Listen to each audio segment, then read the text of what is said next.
हरि ओम। ओम नमः शिवाय।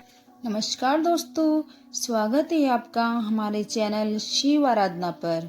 तो दोस्तों, आज सिर्फ मैं बात करूंगी पैसा और धन की, क्योंकि आज के ज़माने में पैसा ही लोगों के लिए भगवान हो चुका है।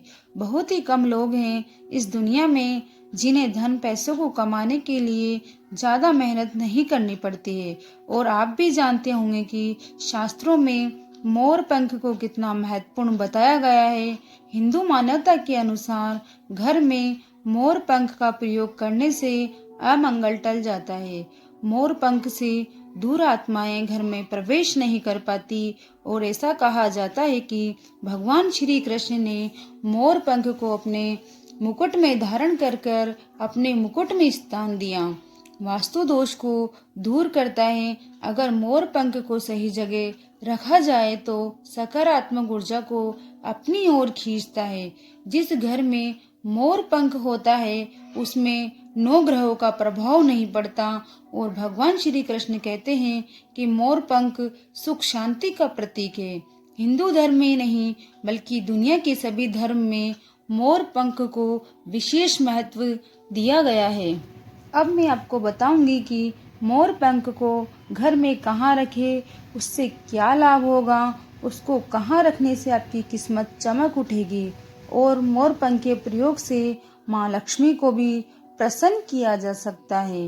यदि आप मोर पंख के साथ आप अपने घर में बांसुरी रखते हो तो इससे आपके घर में प्रेम बढ़ जाता है, परिवार में लड़ाई झगड़े नहीं होते, पति पत्नी के बीच प्यार बना रहता है।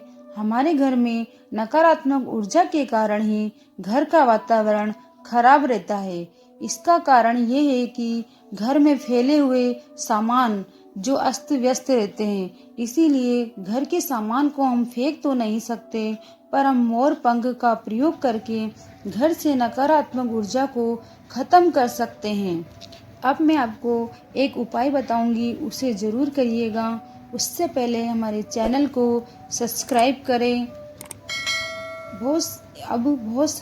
बहुत सारे मोर पंख लेकर इन मोर पंखों को आप अपने घर में जोर जोर से हिलाइए, अपने कमरों में हिलाकर। इससे आप अपनी जितनी भी नकारात्मक ऊर्जा है वह सब बाहर दूर हो जाएगी। अगर आप ऐसा रोज पूजा करने के बाद करते हो तो आपके घर में सुख शांति बनी रहेगी, घर में कलेश नहीं होगा। और अब मैं आपको बताऊंगी कि वह कौन सी 3 जगह हैं जहां मोर पंख रखने से धन की वर्षा होगी। कहाँ रखना चाहिए? अगर आपके परिवार के सदस्यों की तरक्की में अड़चन आ रही है तो दोस्तों, घर के मुख्य दरवाजे गणेश जी की प्रतिमा रखें। प्रतिमा के दोनों ओर मोर पंख अवश्य लगाइए। इससे आपके घर में किसी भी प्रकार की नकारात्मक ऊर्जा नहीं आएगी। अब जो मैं आपको उपाय बताने जा रही हूँ वह दुष्ट शत्रु आपको परेशान कर रहा हो तो ये उपाय जरूर करिए। ये उपाय आपको मंगलवार के दिन करना है। हनुमान जी के मंदिर जाकर हनुमान जी के मस्तिष्क से सिंदूर लगाकर मोर पंख पर लगाइए और सुबह बिना नहाए ही बहते हुए जल में इस मोर पंख को डाल दे।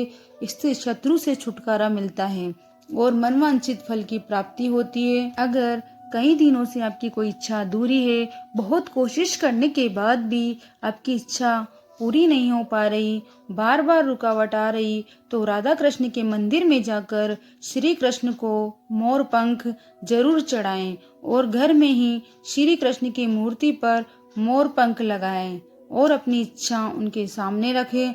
अगर आप धन में वृद्धि करना चाहते हैं तो घर में तिजोरी अवश्य बनाएं और ध्यान रखें कि तिजोरी को पश्चिम दिशा की दीवार में रखें और उसका मुख पूर्व दिशा में हो। साथ में माँ लक्ष्मी की पूजा करके मोर पंख अवश्य रखें, फिर उसे तिजोरी में रख दें।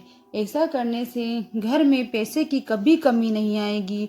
किसी भी शुभ दिन एक मोर पंख लेकर घर के ऐसे स्थान पर रखकर जहाँ पर आने जाने वालों लोगों की नज़र सबसे पहले पड़ती हो, क्योंकि मोर पंख लोगों की नकारात्मक दृष्टि को अवशोषित करता है।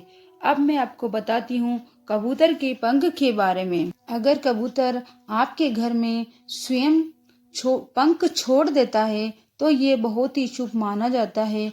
इस पंख को लाल या सफ़ेद वस्त्र में लपेटकर माँ लक्ष्मी का ध्यान करते हुए आपको तिजोरी में रखना है और ऐसी जगह रखें जहाँ पर लोगों की नज़र ना पड़े, बाहरी व्यक्ति की दृष्टि ना पड़े, अन्यथा इसका प्रभाव नष्ट हो जाता है।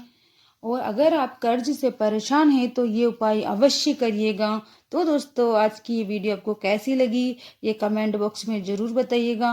हमारे चैनल को सब्सक्राइब करें और बेल आइकन को दबाएं। थैंक यू दोस्तों।